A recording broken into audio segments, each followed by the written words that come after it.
Don't you have children? Two girls, they didn't help much. They can't use the pool, right? Yeah, exactly. I hope it pays for that though. I made him pay for it. Really? Nice. I'd make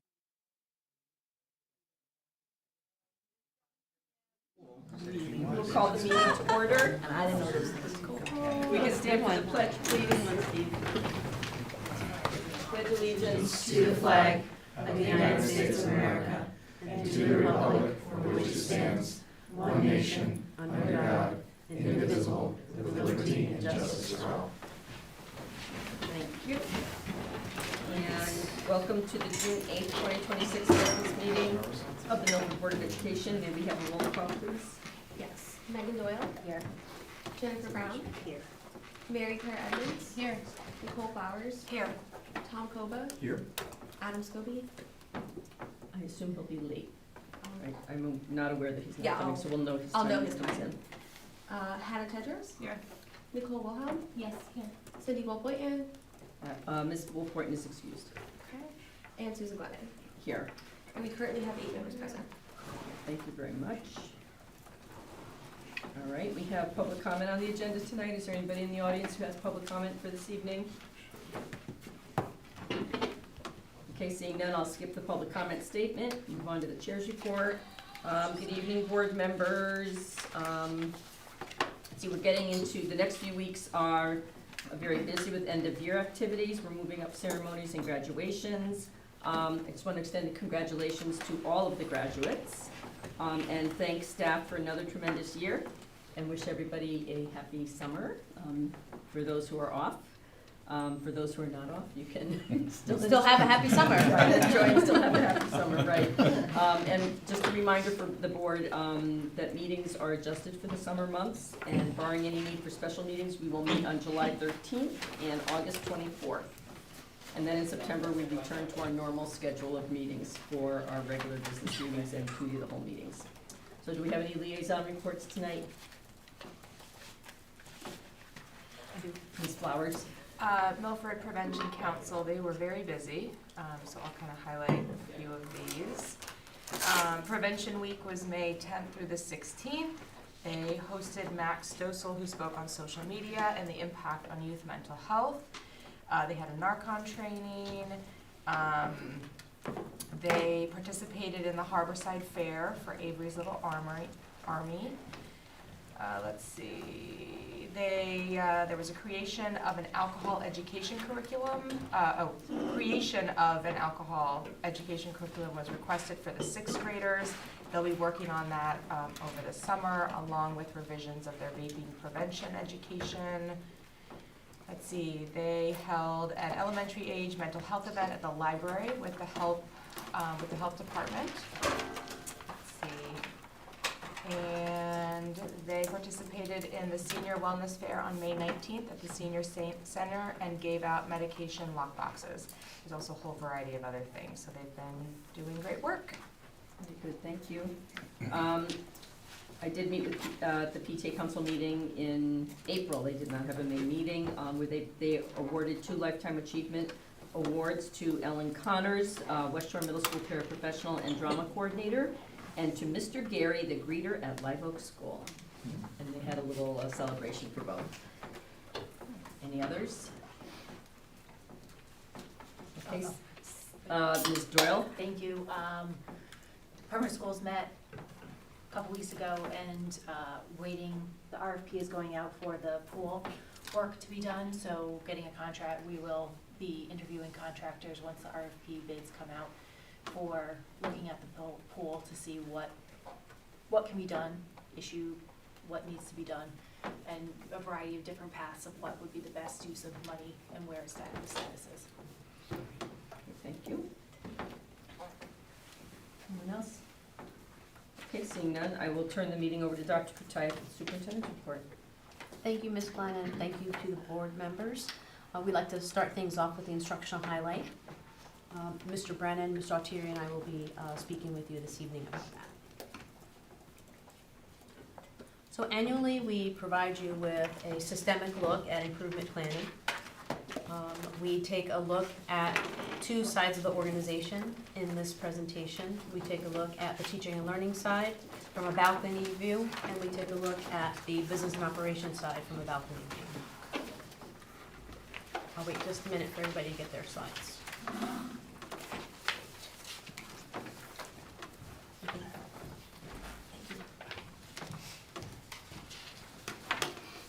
So if you know me, you may know that I am enamored with this theoretical framework.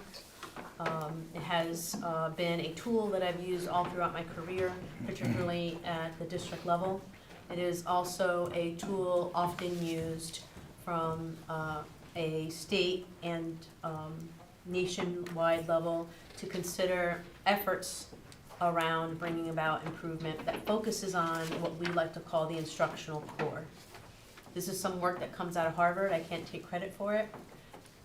And at the end of the day, all of our efforts hopefully make a difference on the instructional core, which can be defined as the interaction between teacher and student around content, or around curriculum, or around a task. And so this evening, you'll hear us talk about our efforts to bring about coherence across the district. So for the purpose of tonight, we will try to weave together a picture from a balcony view of how coherence comes together, particularly in the areas of systems and structures, resources, culture, working with stakeholders in an environment here in Milford Public Schools. When I first came on board 8 years ago, the charge that was provided to me by the board at the time, multiple, but one charge is to bring about coherence across the system. And so our efforts have been to really align these pieces around the instructional core so that our work can be in service to improving teaching and learning. Today, we're going to give you a high-level summary of some of the work that's been done over the year under the leadership of Mr. Altieri to bring about instructional improvement and improved outcomes for young people. And Mr. Brennan is going to bring about, spotlight some of the highlights from this year from the business and operations side that often works in service to teaching and learning. And then we'll be happy to take some questions from you. So please know this is not a comprehensive. It actually is just another piece of the puzzle. If you start to look at the arc of a school year and the instructional highlights we provide you with all the updates, this is another piece of the puzzle. And with that, I'm going to turn things over to Mr. Altieri. Thanks, Dr. Kataya. Board members, good evening. I'm happy to share with you tonight some of the updates on 4 goal areas across the teaching and learning division. And these are aligned to our 5-year goals, so it's a snapshot of the 1-year progress update and the work that we're doing in the area of teaching and learning. So I want to start first with goal area number 1 this evening, which is focused on designing rigorous and innovative learning experiences for students. And as I highlight a couple of the areas, the first one being the STEM curriculum review. So we spent the greater part of the year starting to look at our elementary STEM units. At the middle school level, we utilize the state model curriculum, Open SciEd, and are in the process of looking at our elementary STEM program to continue to build progressions across the K-8 continuum. As you've heard a lot of in the last few months, the work around the science of reading with that legislation. We implemented fully this year the shared reading experiences for our Bookworms core literacy program.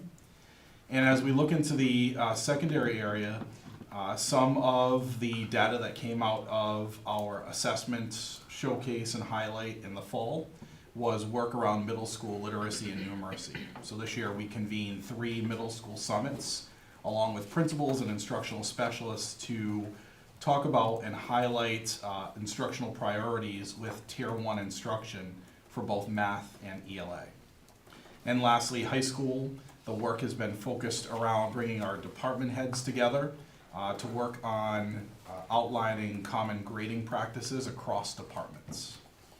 And future work that we want to do in the area is obviously The work around high school grading and grading practices and expectations is not a one-year thing. That's work that we want to continue with our leadership team. As we shared with you during the budget process, we are looking at infusing writing as one of the final pieces of our core literacy program. The implementation of the revised STEM unit, so we're looking at implementing one new unit per grade level next year that's aligned to the state model curriculum framework. And then lastly, working with our instructional priorities, continuing for an emphasis on Tier 1 instruction at the middle school.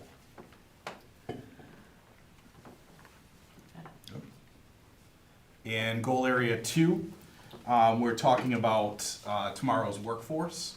And really 2 big areas here are the work around career pathways, continuing to provide opportunities for students to specialize in a sequence of courses prevalent to their career interests.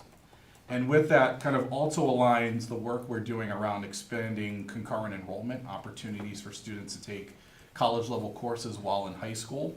And the focus on those areas has been around math, the social studies, as well as business.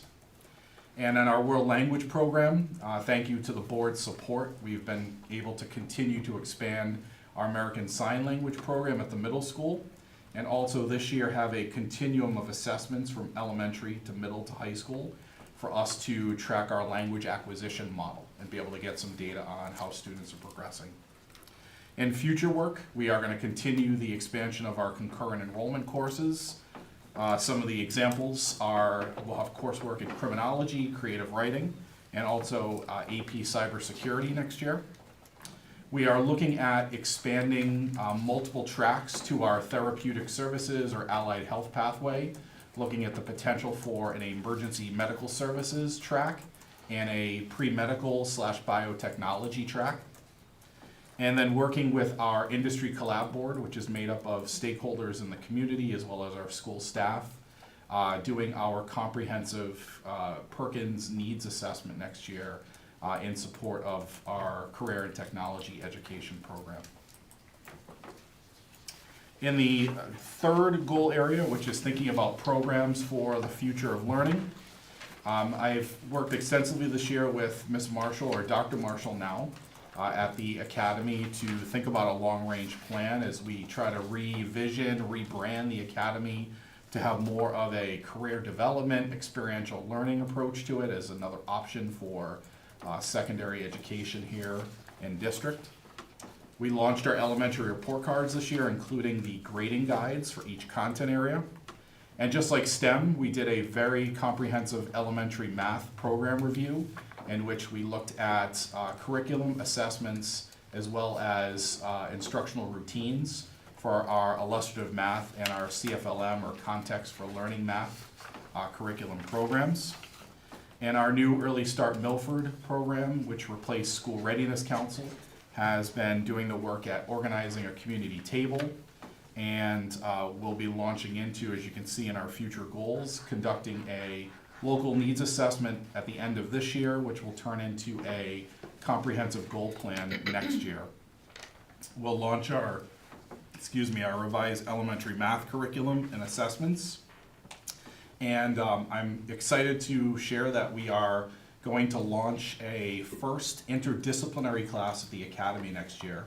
It's a combination of social studies and ELA as a humanities course. So more to come with that. They are actually in curriculum development right now.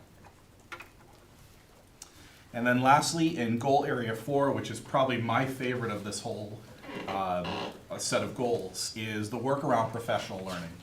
We really do believe in building staff capacity, both our leaders as well as our teachers. And our student-centered coaching model is really showing great gains in the investment that we've put into the program. So again, thank you to the board for supporting that. We've spent a lot of time this year in terms of doing cross-school collegial visits and lab sites with coaches. We are really excited. We will be launching our third iteration of the framework for high-quality instruction. We're calling it Vision 3.0. It's under development right now, and we are excited to have a team of about 30 educators at the table who are working on the development of that. And then lastly, our district PL structures. Last year, we launched the first district PL subsystems, which included opportunities for student work analysis and teacher collaboration, which we call teacher support networks, where teachers are picking a professional focus aligned to a goal area in their building. So as we move forward with the work, we are going to expand our student-centered coaching model out to the middle school next year with our instructional specialists. We will be launching our revised professional learning subsystems with clearer protocols on student work analysis. And then lastly, we are hoping to have our Vision 3.0 for high quality instruction launched in the fall with an opportunity for staff to continue to give feedback and input as we refine the model going into next school year. So with that being said, I'd like to turn it over to Mr. Brennan, who will take you into the operations side of the organization.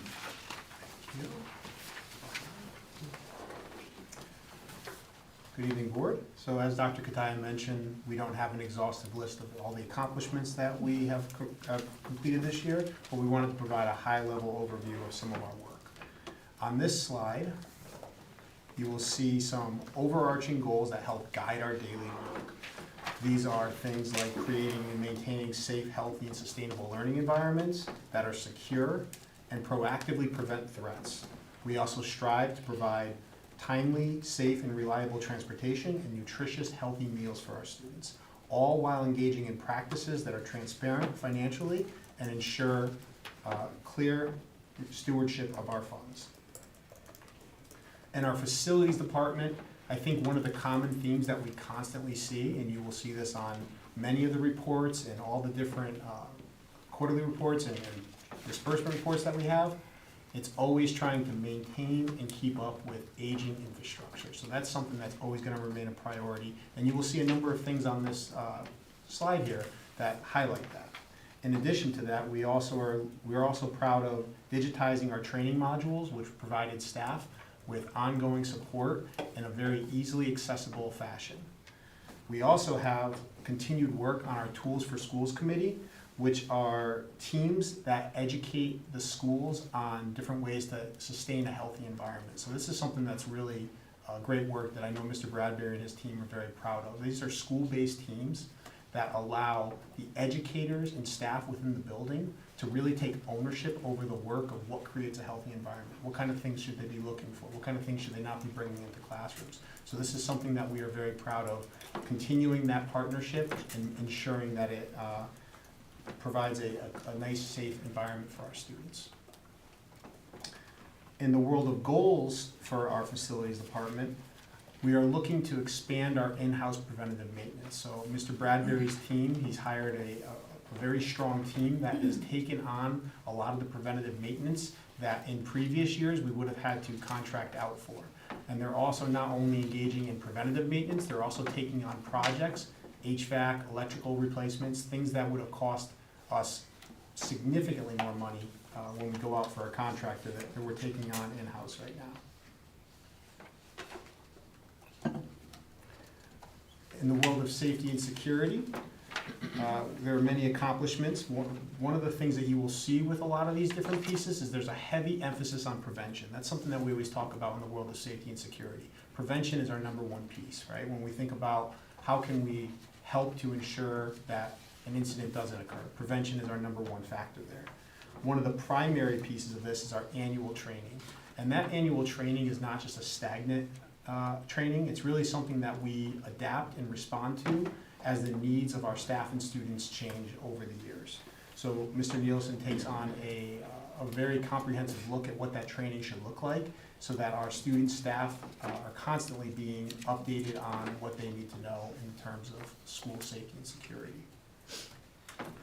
When we think about our strengthened community partnerships, that's a real highlighted point that I wanted to call out because we have some great partners here in our community. All of our first responders are great and they really work closely with us to ensure our staff and students are safe. We have a district school safety working group, which includes various stakeholders in it, and they discuss issues and think of ideas for next steps. So that's really that prevention piece that we want to highlight, right? It's not just things are going great, check. They always are constantly looking at what is our next level of work that we need to engage in. In addition to that, Mr. Nielsen chairs the Region 2 Safety Working Group, which is 30 different school districts. He chairs that, and that is a great think tank for not just thinking internally about what we can do, but hearing what other districts are doing and having a nice collaborative session of, oh, that's a great idea. Let's try to implement that in our next round of work. Next steps for our safety and security department. We are always going to be continuing to explore notification systems and surveillance upgrades, but in addition to that, we are excited to successfully launch our school security officer program, and we are very thankful for our partnership with the Milford Police Department. They have been great in helping us create a solid foundation for this, and currently we're engaging in the planning process for interviews, securing equipment, what training needs to occur at a certain timeline, and that's the next level of work that we're excited to add this additional layer of security at our schools. For transportation, one of the areas that we always explore on a yearly basis and throughout the year is, are we efficiently utilizing our transportation? So where are our students living throughout our district, and what bus stops make the most sense, and then how do we map a bus route to those specific stops? That's something that's an ongoing process, and we always are looking for efficiencies with that. So if we're able to have a more utilized bus stop, that could possibly result in less buses needed for our district. So that's a piece of efficiency we're looking at. We also initiated this advanced routing software training, which is a new platform that we're going to be moving towards from an old, outdated version of a platform that we used to use in our transportation networks.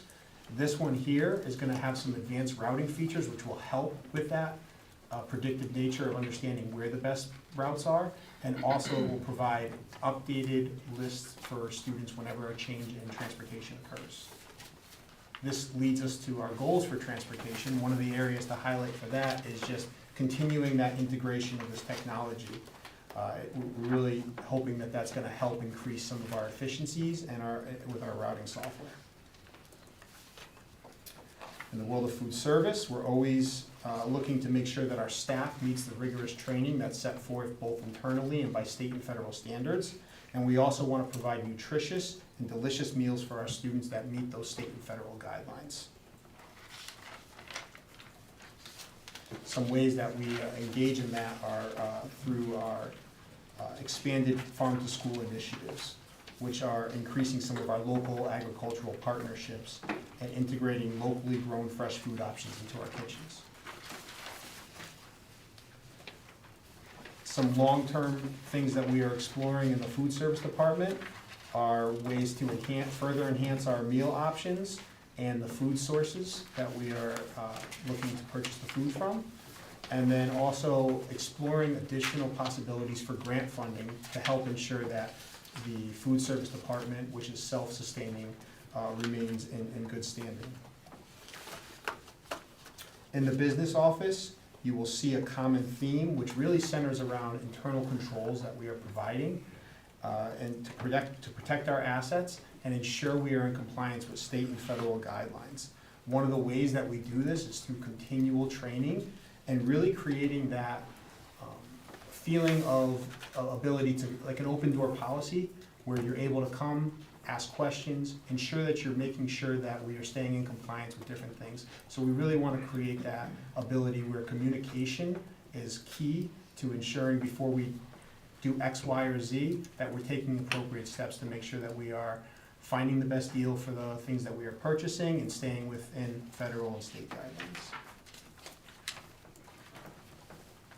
Our next level of work for our business office is just to further evaluate our assets across the district, mitigate risk, and consider financial planning forecasting tools. So in conclusion, on the operational side of the organization, we see ourselves as in service to the students, families, and staff, and we really take that to heart, and we want to make sure that we are doing everything we can to ensure that teaching and learning remains the priority on the teaching and learning side of the organization. Thank you, Mr. Brennan. Ms. Glennon and board members, we're happy to take any questions that you may have. on anything that was presented or some of the items that we didn't touch upon?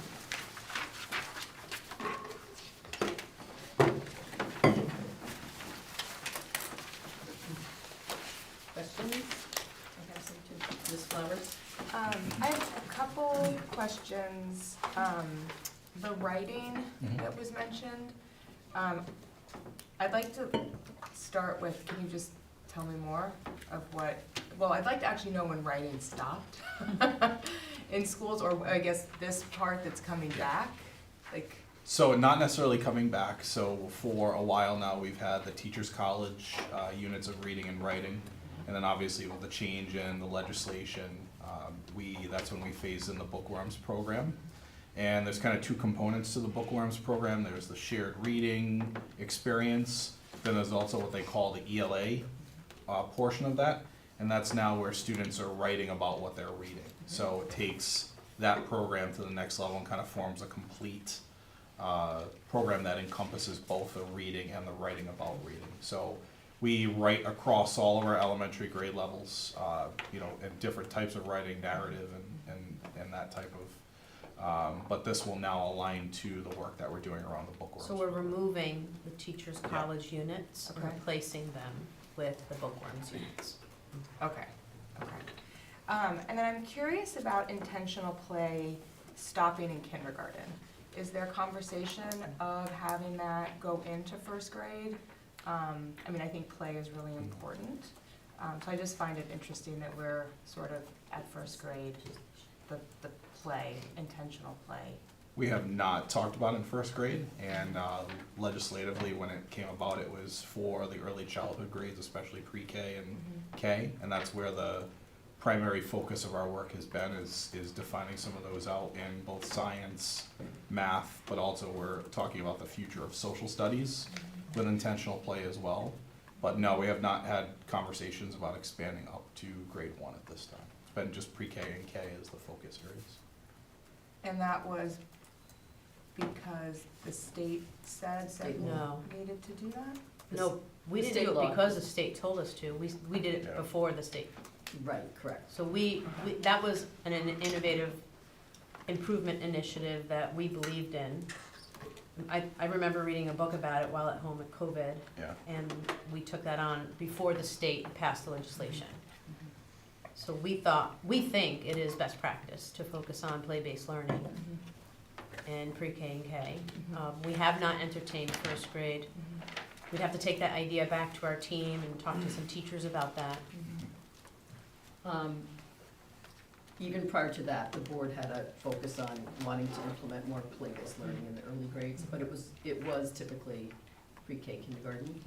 And then the legislation that was passed kind of cemented that's the focus. But I know, in the past, we've had conversation about how the hands-on learning experiences that we have throughout the district in other grades is a component of, play-based learning. It's, manipulative, it's interactive, it's not sitting at a desk. Even all the way up to high school, we've talked about, even going back to when Dr. Beezer was here, I can remember some of the programs and things that were being implemented and utilized in the course of the instruction that encouraged kids to interact with one another. It kind of all plays into that too. Yeah, I think there's just, the kids are so busy in these lower grades, because first, they're still little, first, second, there's just a lot crammed into their day. So it would be There is. You're right. interesting to see, what the teachers would think about, having, I don't know what that would look like, if this is not, I'm not an expert at that. But I I know think it's that, food for thought. yeah, I'm trying to, very quickly in my head, I think you summarized, they're busy. First graders there's a pressure to learn how to read. Because if you're not reading, and scientifically we know this, if you're not reading at level by the end of first grade, it's gonna take you your rest of your academic career to try to catch up. So there is pressure to not fail a child in the area of literacy, right? So, and a good portion of a child's first grader's day is around literature. And like Ms. Glennon said, it's, when I was in school, it was very much read, answer questions, paper, it's very different now. You'll walk into a first grade reading lesson and kids are engaging with each other, with the teacher, they're up on their feet, they're writing letters in the air. So Interactive while read not alouds, quote-unquote structured play, I know that's completely different. And that's probably not what you're talking about. I'm going into interactive learning, but, so yeah, food for thought. We're happy to take that back to first grade teachers and administrators. Did you have other questions? Not yet. Ms. Edmonds? While we're on the subject of the intentional play section, I'm wondering if you could share an example of what that looks like in the classroom. Are those centers? They are centers. So I think of one, we have like a baking one that occurs, you know, in the winter time. And the students have different centers for like measuring, and there's one where they're interacting with each other. There's like a conversation-based one, and there's some reading. So there's different centers for ways that the students are interacting with the content material. Awesome, thank you. I don't know if the board knows, but a couple of years back, we made an investment in purchasing all new furniture and resources and equipment for all preschool and kindergarten rooms. So we got little people-friendly furniture, soft seating, flexible seating, but also replaced all the blocks, brand new kitchen sets, sand water tables. In the preschools, we have these big cubes that kids can crawl in and out of or just sit in there and read a book.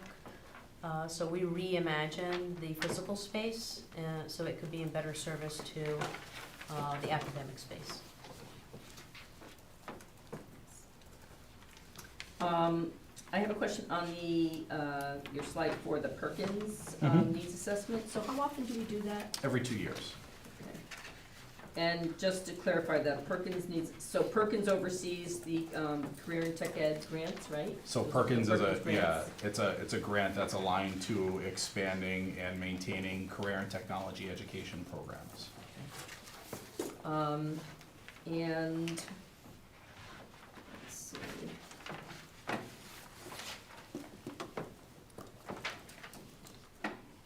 I think my other question was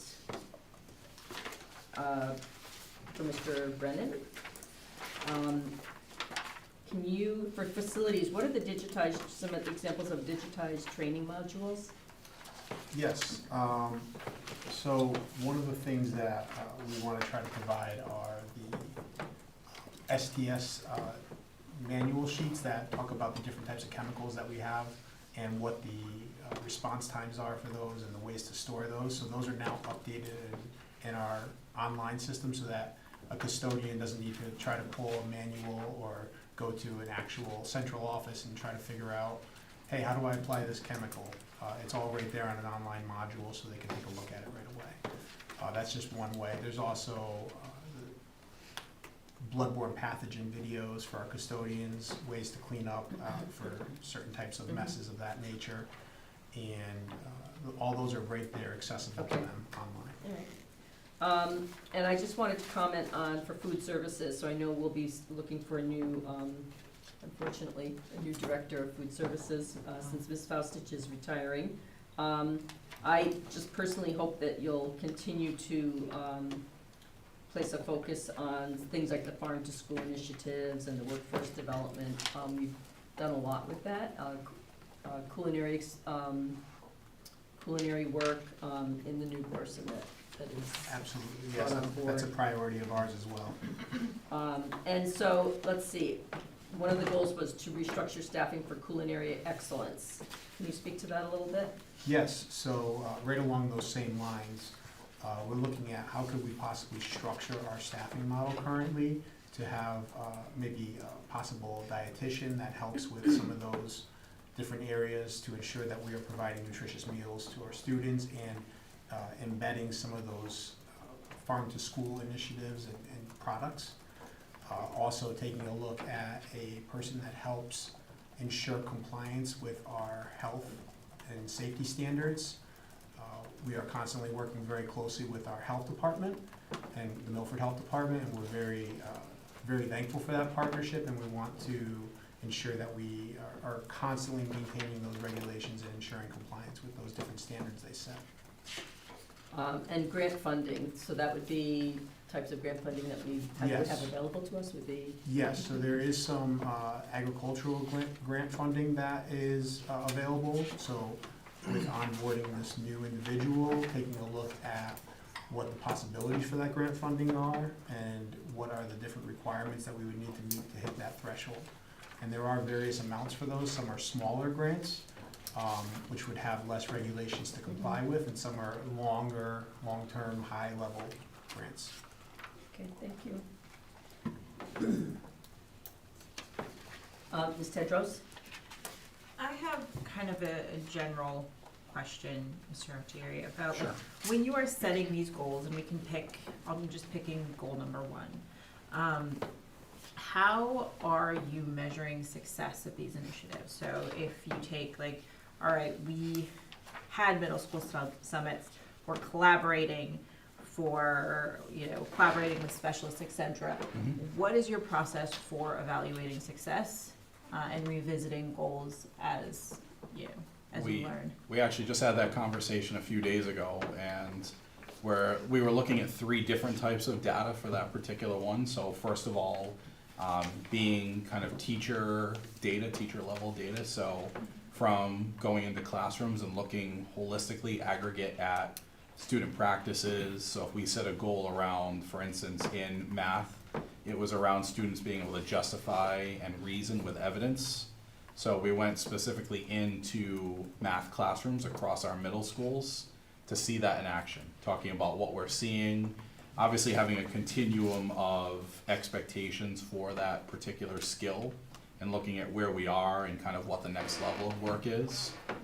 There's also obviously the true academic performance data, classroom-based assessments, our SBA scores, looking at trends in that, breaking it down to the actual domain and looking at that within our SBA data. But we've also talked about teacher perception data. So where are the places that teachers are struggling with? What are the areas of continual professional learning that we need to do to be able to support educators in enacting that practice with students? So we're not just looking at one single assessment or a snapshot of one point in time, but kind of this continuum throughout. So from our winter summit, which was in March, to our spring summit in June, we'd had a series of learning walks. I want to say there was 18 different classrooms visited in that time period. So, and that was across the 3 schools. And we use that summit time, the morning session, we bring together our principals, our instructional specialists, our literacy and numeracy specialists. We look at the data. We identify next steps with our instructional priorities. And then the afternoon time is a period for principals, myself, and the supervisors to come together and talk about what the next level of work is. Not only for this year, but in May we were talking about how do we set the gears in motion to begin 2026, 2027. And I think, Ms. Tedros, if you were part of the meetings, particularly occurring in this last quarter, you'll see very similar parallel structures, regardless of level or content area. And we like to use the terms leading and lagging indicators. Sure. So some of that walkthrough data, there's a spine to that. There's a framework that we're looking for in the area of student justification of thinking in the area of mathematics. That's fleshed out. And those learning walks, we actually try to quantify to what degree and what percentage is that occurring in classrooms across those 18 visits. So you'll see that happening in various content areas and levels. And we're using it as a reflection point of how far have we come, but we're also looking at it, so now what's next year's work? So it's a dual purpose reflection point and planning forward point. So is the, those walks, those would be kind of looking for the leading indicators. Mhm. Yes. So what are the lagging indicators in that case? SBA data, Okay. things But that, we give IABs. IABs, which are interim assessment blocks, Yeah. aligned to the Smarter Balance. Okay, so I guess I'm curious, when you're putting together goals like this, do you have some sort of report card that is produced to say like, hey, this is the goal, these were the objectives that we were hoping to, these are the lagging indicators that we were hoping to hit, and here's the kind of the progress that we're marking along the way? We don't dashboard it. Okay.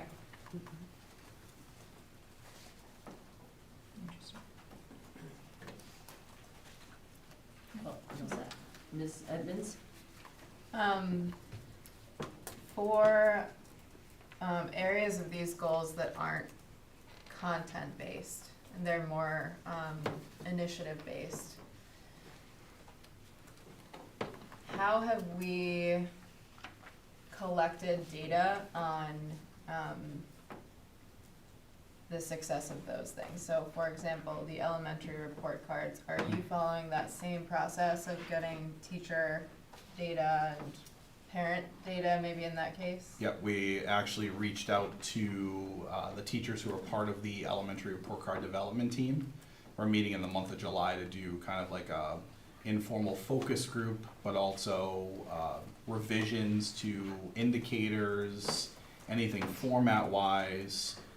We've asked the teachers throughout the year to be in contact with colleagues if there's areas where we need to improve further, if there's places we need more clarification, how can we increase the support of the tools that are available, the grading guides. We want all of that information, so we have the summer to process and be ready for kind of the next draft of that to go live in the fall. So, you know, things like that. I'm trying to think of another one. The high school visioning, for instance, where we talk about grading expectations.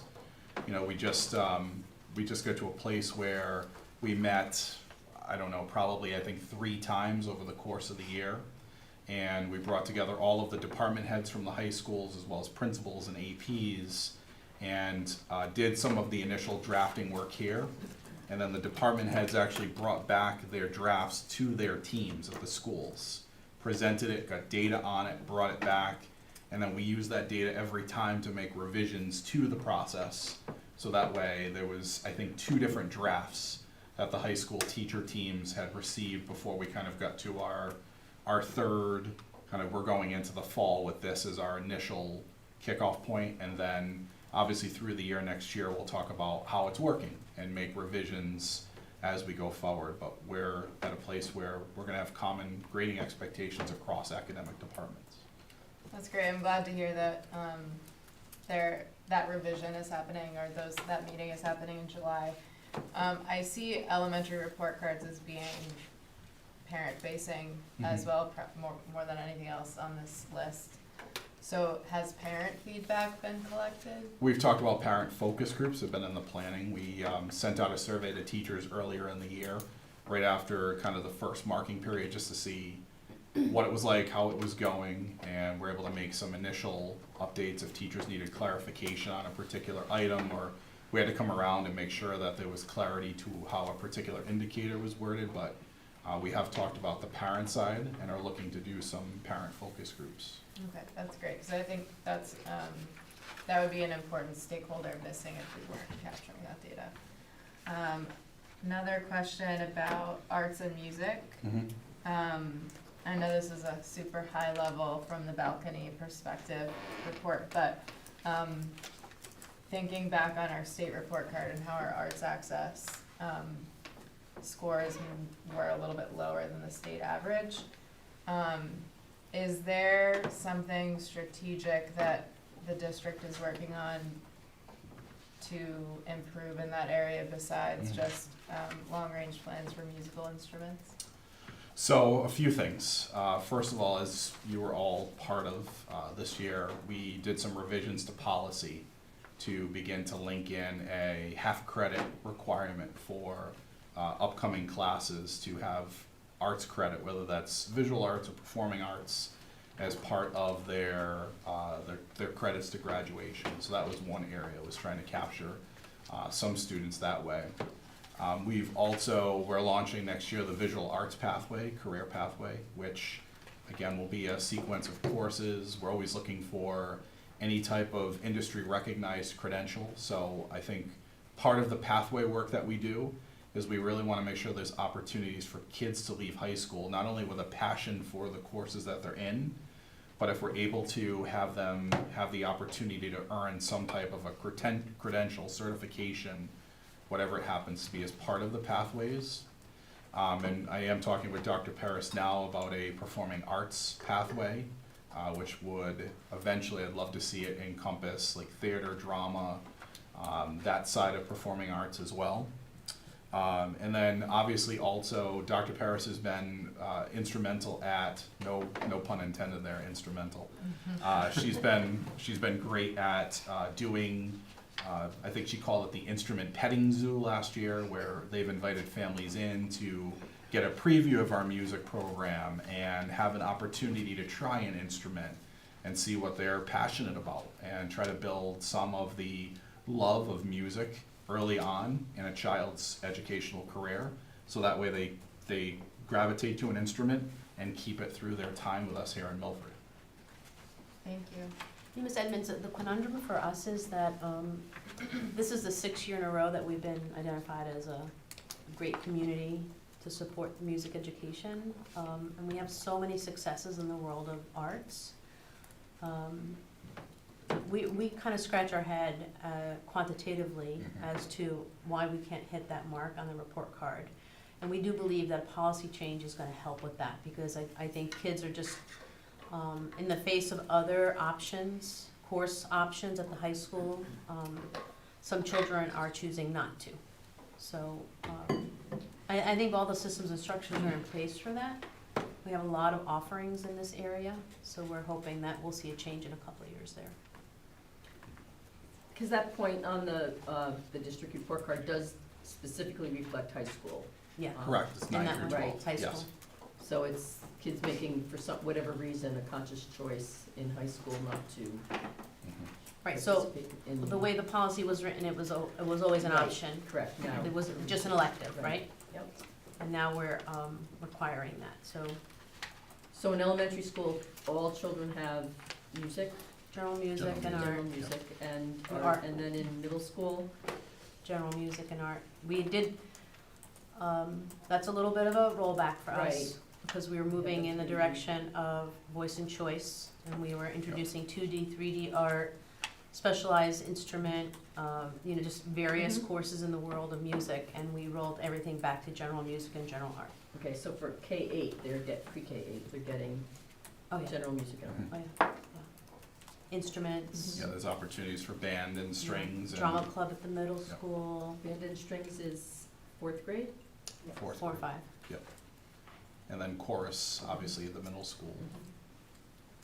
Thank you. No. Other questions? Anything down here? Mr. Scobie? On goal area 3, slide 5, the academy, you mentioned developing a long-range Yeah. plan to envision academy as a choice for students seeking career development and experiential learning.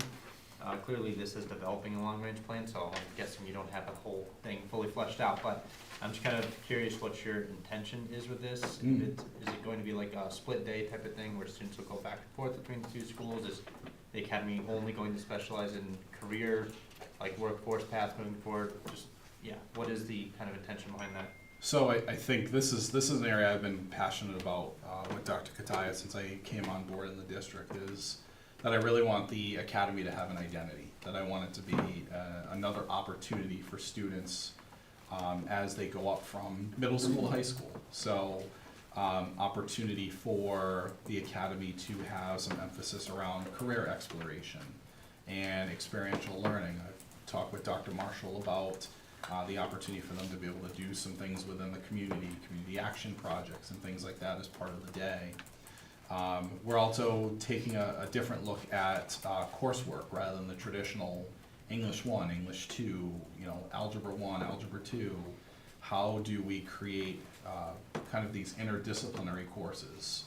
And we are working on building one now for a pilot next year, just to see how it goes. Collaboratively taught between a social studies teacher and an English language arts teacher. To answer your question about students going between both settings, we're not looking at changing the day. Students would still go to the academy. One of the things that we've talked about with Mr. Berkowitz and Mr. Darcy is opportunities for the students that if they want to take an elective that we don't currently have the ability to offer at the academy, if it's wood technology, for instance. Is there a way to have, with the use of the van, be able to bring students back and forth between one of the comprehensive high schools and the academy, so that way they have access to a broader range of courses as part of their school day? So, we've kind of looked at like a 3-year plan right now of what we would like to do, and we're trying to put some things in place as a pilot, start small, see the scalability of some of these new strategies, and then build up from there. And then you mentioned thank you, Yeah. sorry. You mentioned as a choice, so this type of thing that as somebody's exiting 8th grade, they would elect to go to the academy to. I would love to see them go to the middle schools as we do with the comprehensive high schools and do a presentation about why the academy. You know, if this is something that's of interest to you as we define out exactly what we envision the academy being, then that would be an opportunity for us to showcase that to our upcoming 8th graders as they're looking at high school options. Thank you. And I have one other thing, less question, more comment, and I apologize if I just missed it in the, all the paragraphs, but I would just love to hear more about special education in these types of updates, the higher level ones, just, you know, what the district is doing to try to put more emphasis on that and educate the, our professional learning opportunities for students. I think we'll have Et an cetera. instructional highlight on that next year, Mr. Scobie. Oh, yeah, I I know think- we've done it in the past, just, you know, at a high level overview of the district and the successes for the year, just, I think that'd be a nice thing to add. Yeah, we've done a lot of work, Mr. Scobie, about trying to, as we do professional learning for a general ed initiative, working with Mr. Zenowitz and his team to include our special educators as part of that PL. So that way everybody's getting that common coherence around the work that we're doing. So it's one message for everybody. Cool. Ms. Doyle? Thank you. I'm gonna come back to the academy comment. I'm a little hesitant on the 8th grade being able to choose depending on how it goes, so we don't create a third high school and splitting resources amongst 3 places. I mean, I think we would need to just make sure it's Yeah, no, we're focused not gonna appropriately. blow it up, and, but there is a spot for some students to Right. be successful in a smaller environment with a little bit more relevant and hands-on experiences. So part of what we envision also is some time out in the community, in apprenticeships, et cetera. So to engage learners, I think that'll help with sense of belonging, engagement, chronic absenteeism, mental health, so it won't become another 300 student. It'll remain small, but with a very targeted. Yeah. Right now, we believe that, still, despite all of our great efforts, there's a stigma about going to the academy, and we've never accepted freshmen from the start. We've always made students start at a comprehensive high school, but yet some of our 8th graders are demonstrating that they're gonna struggle day one. So we're opening up the notion of why not start on day one of freshman year? Right. And developing a success plan for that child, whether it's to complete high school there or transition back to the comprehensive high school. So, yes, caution noted. Because I do agree with the starting in high school from that part, because I think it's a little bit more of let the student kind of go as far as they can, and then they struggle, and then they have to get to the academy instead of starting from success at the beginning of the freshman Yeah. year. And so that model is better, I think, and will also help potentially with some of the stigma associated with it. Let me just clarify one thing. So you're saying that which I think I've heard you say before, based on recommendation versus opening it up to like choice. So it would be, a teacher recommending with families that the I think it's student- a team approach. Right, that Yeah. the student might benefit from starting as a freshman at the Put academy. it on the versus- table as an Right, option, okay. sooner rather than later. Thank you. That same vein, high school level, can you discuss some of the expectations regarding homework, grading, and everything of like student success that you look to incorporate across the department heads and across the departments? Absolutely. So we have not touched on homework yet. That's a Sticky really, topic. yeah, it's a sticky topic because people have different philosophies around value and frequency of homework. This year's focus was on creating across departments some common grading categories, but also thinking about weights, what weight each category would carry. And that's just because of some of the differences we've seen about some teachers using weights, some teachers using whole points. So wanting to continue the work we're doing around ensuring common experiences for learners in the same classes across the same schools. And then also identifying kind of guardrails or benchmarks to the minimum number of assignments in each category. So we ensure that, you know, one test isn't determining a student's grade for that marking period. So we're at a place now where all of our department heads have come together and have set kind of initial draft of those 3 components going into next school year. And we figured based on how different, say, art and music are from English language arts or mathematics, that it made sense to start at the department level rather than trying to do something that's like district-wide or school-wide. Let's start for a place where teachers have the opportunity to try it out and give us some feedback. I don't know if part of the conversation is gonna be anything related to grade inflation, because I know that's a conversation at the higher level of certain schools have made the decision to really make decisions of there are curves, only a certain number of grades, and not every student can be an A student, and things like that. And I think there is, a hard transition, harder than it may need to be at times, to go from high school to college, and some of the expectations related to performance of work, of what needs to be done, and things like that. So I don't know if there's any related to there. I haven't heard anything about grade inflation. I mean, obviously, personally, I want every kid to get an A in every class. That would be, I think that would make all of our teachers' jobs so much easier too. But no, I haven't heard anything about, you know, excessive curving of grades or grade inflation. We're just trying to make sure, similar to every student having the same experiences in their classes, that, you know, that grade really has the same bearing across all classrooms teaching Algebra 1 or Algebra 2. And I think from the lagging indicator perspective, our AP exams really have demonstrated that we've gotten better. We have had those distinctions. The scores overall have improved. So that's a demonstration of the kids know their work. Okay, moving on from that. We're going back to, so at the middle school level, there's much more a intervention model, and so we're moving more towards the student coaching model, which would be implemented, which we're doing through the K through 5 currently. Is that? That is aggressively Yeah. stated. Okay. We're going slowly. Okay. Part of what I was talking to Ms. Tedros about earlier, about the summit work, has been to put a spotlight on Tier 1 instruction. Because of the intervention model, the middle school, we still have pull out and remediate, and yet our scores have been flat at the middle school.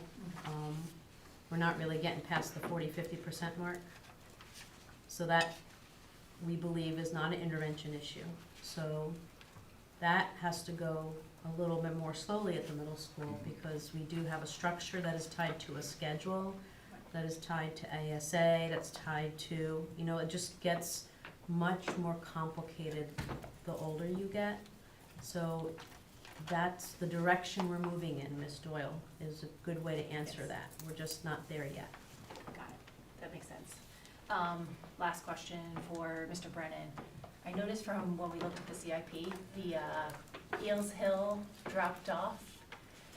Where is that kind of status, and what's the plan for? Where's Waldo? Where's East Yeah, I think one of the things that we are constantly exploring, to your point, is a warehouse need.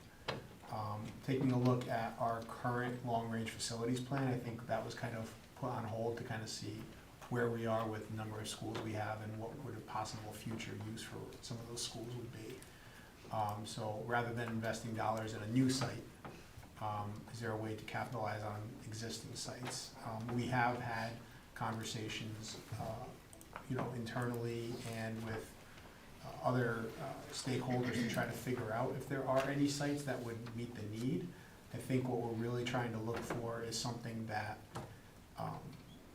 would actually be accessible in a way that we could store something large in a climate-controlled area, so that we could, long range, want to create that procurement system of, being able to purchase goods at a large quantity when the timing was right, and store them for long periods of time so that they won't spoil. So that's something that we are constantly ongoing and taking a look at. Currently, our warehouse, as you will see on the disbursement report, we currently are renting a facility. That's not, the goal of that is to not be doing that forever. That would be our short-term intermediary fix until we are able to figure out a long-term solution. No, I agree that having that storage space is important, which is related to that assets question. So you're creating a comprehensive asset plan basically across, which would create a new inventory schedule of a replacement cycle. Correct, long-term. correct, yeah. So I think the other part of that too is trying to figure out a way to combine the different asset plans. So when you think of the different departments that we have throughout the organization, everyone has an asset tracking plan in their own departments, but trying to figure out a way to get those all into one system so that we can track it globally as a district would be a goal of ours. I think you had mentioned that with the musical instruments Yes, was one, like yes. specifically. Thank you. I don't have anything else. Thanks. Any final questions, Ms. Edmonds? Sorry, could you just clarify, what are we storing in the warehouse? Any type of asset that we have, from possibly desks, tables, chairs, music stands, it could be a number of things. Like furniture? Furniture type Okay. assets. When you said, so it doesn't spoil, I started thinking food. No, I was thinking, I was like, okay. let me clarify that. Gotcha. That would be for like, I was thinking, when we were going to the large purchases, I was thinking like copy paper. Okay. So like if Yeah. you put something like copy paper into a building that doesn't have climate control, the paper will like Yucky. yucky. So Yeah. things of that nature that would spoil. I should, maybe could have used a better word for that. Yeah, no, that's fine. I just have two other really quick ones. Does every school have a tools for schools committee? Yes. Okay. Yes. And the early start Milford piece of goal 3, can you just talk about a little bit about that new community table involving stakeholders? Yeah, so it's actually not brand new, it's a shift in legislation, eliminated the school readiness grant, which we had a school readiness council for years and years and years that was chaired by a liaison. Since the new legislation for Early Start Milford, now they're thinking about early childhood care across the entire city. So right now it encompasses our sites here in MPS, Good Child and Team are all in that, they call it a local governance partnership for early childhood education in the city. The community table is comprised of both in-district, we have a McKinney-Vento liaison, Joan Campbell, who's our nursing coordinator, is part of it. And then we have folks who are across the sites who come together and we talk about, this year it's been really around developing our local needs assessment, doing work around that to figure out needs for access to quality early childhood care in the city of Milford. And it's basically, they are a group that helps provide feedback on the use of grant funds, thinking about our goals moving into the future. So it replaced the old school readiness council and is now just called community table. Gotcha. Thank you, that's helpful. Everybody good at this point? All right, thank you very much for the presentation, always a good one to see how you are using our data and systems to move things forward. And I'll turn things over to Ms. Capazna to provide you with the TMB report. Thank you. First of all, I apologize, my report this month is very long. It happens a couple times a year. But in the report, you have a listing of job postings as well as the personnel changes. recommendations, retirements, resignations, terminations, and stipend appointments. I do want to point out a bunch of things, so bear with me. Under stipend appointments, you will see contracted stipends for teachers for next year, including teacher leaders, school counselors, department heads, team leaders, and curriculum leaders. So those are at the middle schools and high schools, and teacher leaders are also at the elementary schools. In addition, we have listed the contracted stipends for our paraeducators. These are for the current year, which ends next week. And there's a long list in their contract for our paras who have special training such as ABA, Braille, Sign Language, PMT, and who are assigned as job developers, job coaches, or working with students that are medically fragile. So those are the para stipends. I also want to report that we are up to 14 MEA retirements, 14 teachers. We currently kind of wanted to give you a snapshot of where we're at so far. Questions for Ms. Kapazna? Ms. Doyle? Thank you. There are other stipend appointments for the high schools and middle schools related. Those usually during the school year, once the clubs get active and named from there, and I can't remember that. Clubs and activities will be closer to the start of the school year. Obviously, sports are right before each season start. Yeah. Okay, thank you. It's too early because we will have new people coming into the building over the summer. And new class, and new based on clubs, some- and yeah, all of those things. exactly. Things like that. Thank you. I noticed that Jonathan Law hosted, well, Jonathan Law didn't host it, was CEA hosted, but at Jonathan Law, the job fair this weekend, Yes. you guys there? Thank you for asking, yes. The CEA hosted a educator recruitment fair, and we were one of, I think, 15 districts that were there, welcoming educators across the state. And we did see some great candidates, and we'll work on, we encourage them all to apply.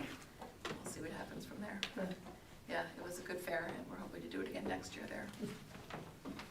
And the belief is that if the closer we hold it to home, Right. hopefully the candidates are from a little closer, and then they're interested in actually working for Milford and not all of those other districts. I apologize, any district who might be watching.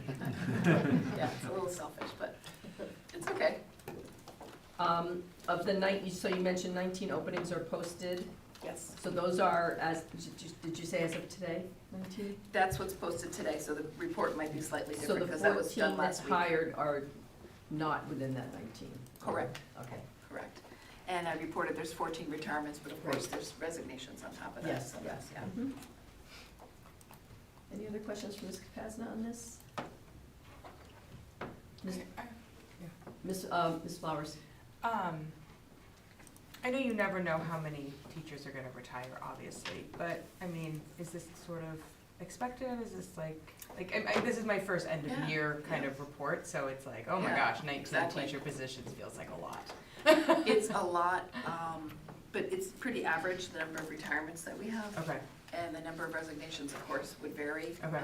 But it's a lot for this time of year, but I think we're doing our hiring, we're kind of moving it closer to the beginning of the summer, and hopefully we'll be done with it sooner. But again, we don't know. But yeah, it's fairly average. It might be a tiny bit high for that many. okay. And because that does include, actually, the good news is it includes 6 elementary classroom teachers.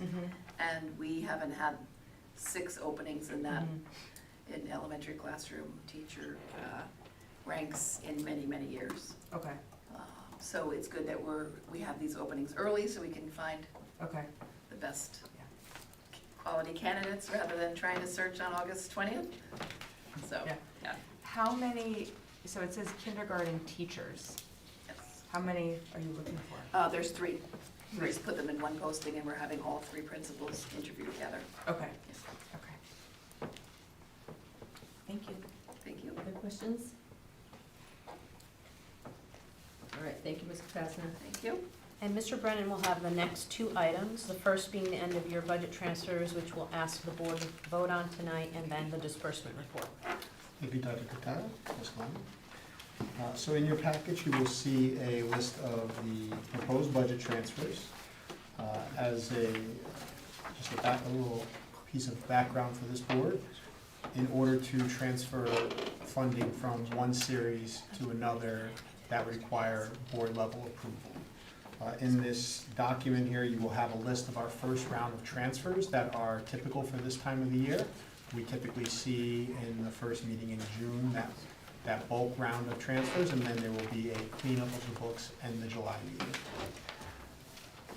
The actual transfers, it's organized in a fashion that has one page that lists all the transfers from, and then it lists all the transfers to, so it shows where those amounts would actually be going to help ensure that we have a balanced budget at the end of the year. Some of the transferred froms results from the admin substitutes, overtime salaries, non-certified professionals, and retirement savings. These accounts are in our salary line items, and these result in less number of hours than we originally anticipated. For overtime hours, such things of milder winters could cause less hours. This also results in admin substitute savings, which is another one of those items that has a less number of hours than what we had anticipated. Our life insurance, we had savings in that, which the carrier passed on to us. Workers' comp, very similarly. Based on a carrier change, we were able to accrue some savings in there. And similar with the Blue Cross Blue Shield over 65 account. Our sub-teaching services, these are attributed to fewer interns than originally anticipated, as we've discussed for a number of cycles now that the pipeline for those intern positions has been less in current years. And then the last one there is the professional learning account, which is due to anticipated shortfalls in some of our special education accounts. We intentionally froze some of those to ensure that we had a balanced budget at the end of the year. The total amount of transfer from represents a dollar figure of $734,238, and that would be transferred to these following accounts here. You will see a common theme of where all these funds will be transferred to. These are accounts that are all student-facing and require services that are really student-specific, and we are ensuring that those students have those services that were needed. So we are experiencing deficits in these 5 accounts here, and as a result, we are transferring that total sum into these accounts here for the same total of $734,238. As mentioned previously, we will be experiencing another round of transfers in our July meeting. At this time, I'm happy to answer any questions you may have. Any questions? It's fairly self-explanatory. All right, Ms. Doral, do you have a motion? I do. I make a motion that the local Board of Education approves the administration's recommended 2025-2026 budget transfers as presented. Is there a second? Second. Ms. Tedros is seconded. Is there any discussion? Seeing none, all in favor? Aye. Any opposed? Motion carries unanimously. Thank you. In your package, you will also notice a list of all the cash disbursements for the month of May over the amount of $1,500. At this time, I'm happy to answer any questions you may have on this report.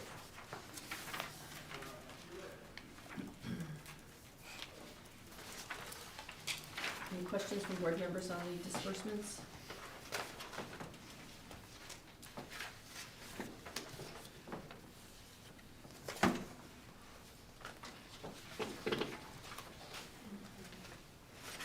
Okay, I don't see any. Thank you, Mr. Brennan. That concludes the superintendent's report, Ms. Glennon. Consent agenda, Ms. Doyle. I make a motion that the Milford Board of Education approve the consent agenda items, consideration of minutes for May 11, 2026, business meeting, and May 26, committee of the whole meeting. Is there a second? Second. Second by Ms. Tedros. All in favor? Aye. Any opposed?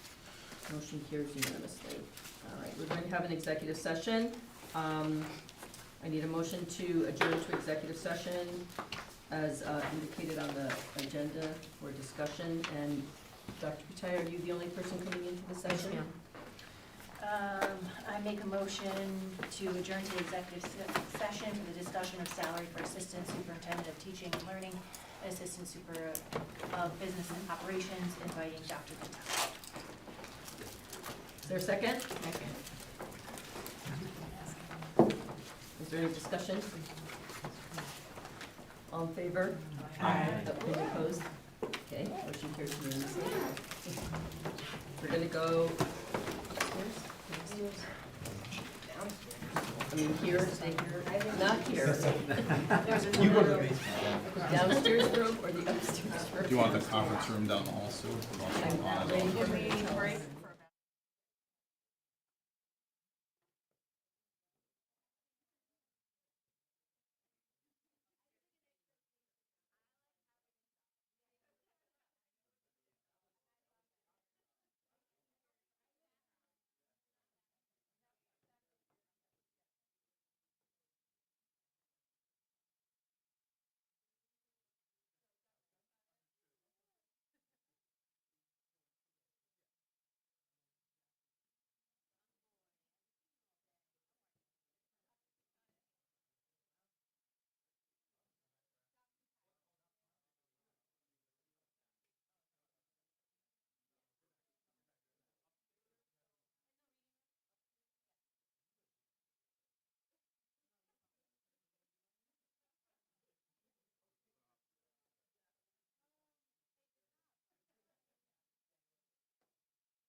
Everybody's here, right? Yes.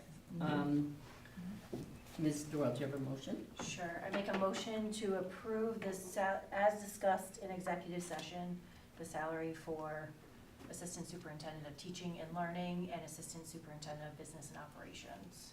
Is there a second? Second. Second by Ms. Tedros. Any discussion? All in favor? Aye. Any opposed? Okay, motion passes unanimously. And lastly, board comment. Anybody have board comment? Ms. Doyle? I want to say, I know no one's probably watching at this point, but thank you for a great year. As we go into graduations next week, it's always exciting to Can't see wait. all of them walk the stage. And I'm going to say congratulations to Foreign, going to state champs on Saturday, and sadly to Law, who lost after many innings. Softball, that's for In softball. for softball.